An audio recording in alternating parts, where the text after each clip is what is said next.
እግር ኳስን አለመውደድ አይቻልም። ሁሉም ነገር የተጻፈ ስክሪፕትና ድርሰት በሆነበት ዓለም እውነተኛው ቲያትር ያለው 22 ተጫዋቾች በአንድ ስታዲየም በሚፋለሙበት መድረክ ላይ ብቻ ነው። የማይጠበቁ ደግሞም የማይገመቱ እውነቶች የሚታዩበት፣ በቅጽበት ነገሮች ከደስታ ወደ ሐዘን፣ ከሐዘን ወደ ደስታ በፍጥነት የሚቀየሩበትና የተገመቱም ያልተገመቱም ጉዳዮች የሚፈራረቁበት ልብ አንጠልጣይ ድራማ ነው። ትላንት በለንደን ስታዲየም የሆነው የሁለት ዓለም ሰዎች የተገናኙበት ጨዋታ ነው። አርሰናል ከዌስትሃም ዩናይትድ። ከጨዋታው በፊት አንዳች ስለ ጨዋታው መገመት የሚችል ሰው ቢኖር ሊገምት የሚችለው አንደኛው የለንደን ክለብ በሐዘን ውስጥ ሲቆይ፣ ሌላኛው ደግሞ በደስታ ማዕበል እንደሚመታ ብቻ ይሆናል። ምክንያቱም አርሰናል ካሸነፈ ከ22 ዓመታት ቆይታ በኋላ የፕሪሚየር ሊጉን ዋንጫ ለማንሳት እጅግ የሚቃረብበት ሲሆን፣ ዌስትሃም ዩናይትድ ካሸነፈ ደግሞ በሊጉ የመቆየት ተስፋውን የሚያለመልምበት በመሆኑ ነው። የጨዋታው ውጤት ምንም ይሁን ምን ከሚያመጣው ትርጉም አንጻር ግን የዓመቱ ምርጥ ጨዋታ ተብሎ እንዲገመትም አድርጎታል። መርሃ ግብሩ የኦሊምፒክ ጨዋታዎችን ማስተናገድ በሚችለው ግዙፉ ለንደን ስታዲየም ተጀመረም። የመጀመሪያዎቹ 15ና 20 ደቂቃዎች መድፈኞቹ ፍጹም ምርጫ ወሰዱባቸውና ምናልባትም 2 እና 3 ግቦችን ማስቆጠር የሚችሉባቸው ቢሆንም በዌስትሃሙ ግብ ጠባቂ ሄርማንስ ጥረት እነዚህ ያለቀላቸው ሙከራዎች ሳይሳኩ ቀሩ። አሰልጣኝ ሚኬል አርቴታ ፍጹም ሊሳሳትበት የማይገባው የዓመቱ ትልቁ ጨዋታ ነው።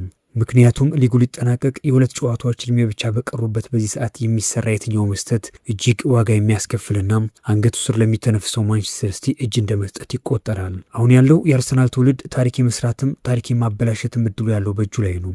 አስቡት፣ ለ3 ተከታታይ ዓመታት ሁለተኛ ሆኖ የጨረሰ ቡድን ለ4ኛ ጊዜ ዋንጫውን ቢያጣ ምን ሊፈጠር እንደሚችል። በአርሰን ቬንገር የስራ ዘመን መድፈኞቹ ለ3 ተከታታይ ዓመታት ሁለተኛ ደረጃን ይዘው አጠናቀው ነበርም። ነገር ግን 4ኛው ዓመት ላይ ድንቅ የሚባለውን ታሪክ ሰሩ። ይህኛው ትውልድም 4ኛውን ዓመት በድል ለመቋጨት ከእንዲህ አይነት ፈታኝ ጨዋታ 3 ነጥብ ማግኘት አማራጭ ያለው መፍትሄ ነው።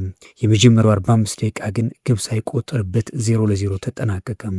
በሁለተኛው ግማሽ ዌስትሃም ዩናይትድ አልፎ አልፎም ቢሆን በሚሰነዝራቸው የመልሶ ማጥቃት እንቅስቃሴዎች የመድፈኞቹ ተከላካዮችና ግብ ጠባቂው መፈተን ጀምሩ።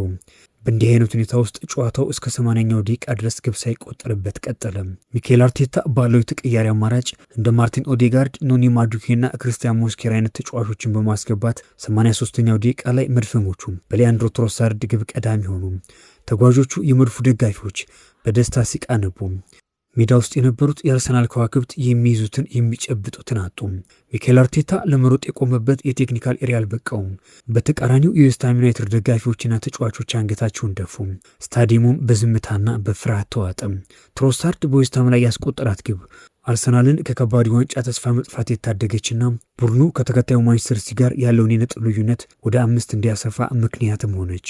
አርሰናል ለ22 ዓመታት የናፍቀውን ዋንጫ ለማንሳት 2 ድሎች ብቻ በሚቀሩበት በዚህ ወቅት እንደ ሊያንድሮ ትሮሳርድ አይነት ወሳኝ አጥቂዎች መኖራቸው ለአርቴታ ትልቅ እፎይታን ሰጠው። ከ3 ዓመት በፊት ከብራይተን በ27 ሚሊዮን ፓውንድ ብቻ የፈረመው ትሮሳርድ ለክለቡ ከሰጠው ግልጋሎት አንጻር እጅግ የተሳካ ዝውውርም አስብሎታል። ጥር 2023 ከገባ ጀምሮ 122 የፕሪሚየር ሊግ ጨዋታዎችን በማድረግ ከየትኛውም የአርሰናል ተጫዋች በላይ በሜዳ ላይ ተከስቷል።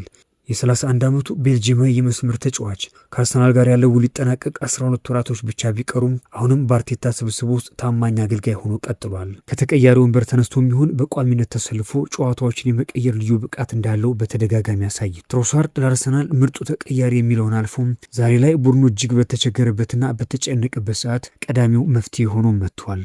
መደበኛው 90 ደቂቃ ተጠናቆ የባከነው ሰዓትና የተጨመረው ደቂቃ ሊጠናቀቅ ባለበት ሰዓት መዶሻዎቹ ያቻነቷን ግብ አስቆጠሩ።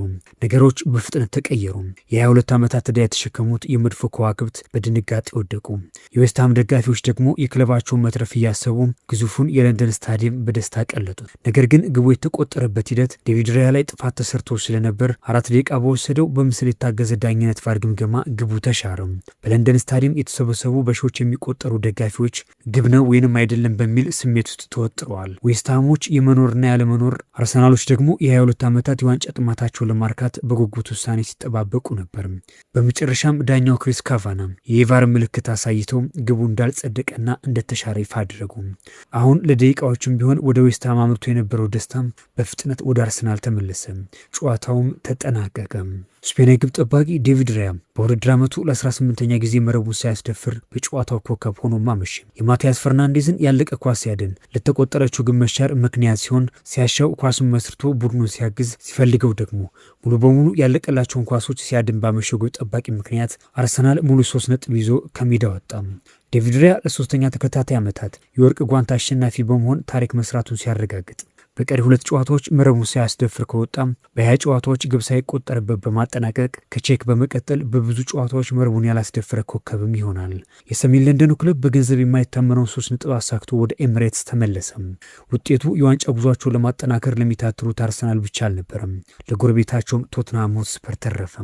ከ50 ዓመታት በኋላ ላለመውረድ እየታገለ የሚገኘው ቶትንሃም ሆትስፐር በሊጉ ለመቆየት ከዌስትሃም ጋር እየታገለ ቢሆንም ዌስትሃም በአርሰናል በመሸነፉ ብቻ ለወትሮው አርሰናልን ሲመለከቱ የሚያንገበግባቸውና የሱ ስኬት የሚያበሳጫቸው የነጭ ለባሾቹ ደጋፊዎች ለ90 ደቂቃ ተገደውም ቢሆን ከመድፈኞቹ ጎን ለመቆም ተገደዱ። ምክንያቱም አንዱን መምረጥ ነበረባቸው። ወይ አምረሮ የሚጠሉት ክለብ አርሰናል ዋንጫውን ሲያነሳ መመልከት፣ ካልሆነ ደግሞ እነሱ ከሊጉ መውረድ ነበረባቸው። ከሊጉ መውረድ ማለት እንዲህ አይነት የገዘፈ ስታዲየም ለገነባ ክለብ የኪሳራው ልክ የሚገመት ባለመሆኑ አርሰናልን ደግፈው ደግሞ ተሳክቶላቸው የሰሜን ለንደን ጎረቤታማ ተቀናቃኞቹ የደስታ ምሽትን እንዲያሳልፉም ሆነ። መድፈኞቹ በአንድ ሳምንት ውስጥ ብቻ 3 የደስታ ቀናትን አሳለፉ። አንደኛው ማንቸስተር ሲቲ ከኤቨርተን ነጥብ የተጋራበት ነው። ሁለተኛው ደግሞ በአውሮፓ ሻምፒየንስ ሊግ ከ20 ዓመታት ቆይታ በኋላ ለፍጻሜ የደረሱበት።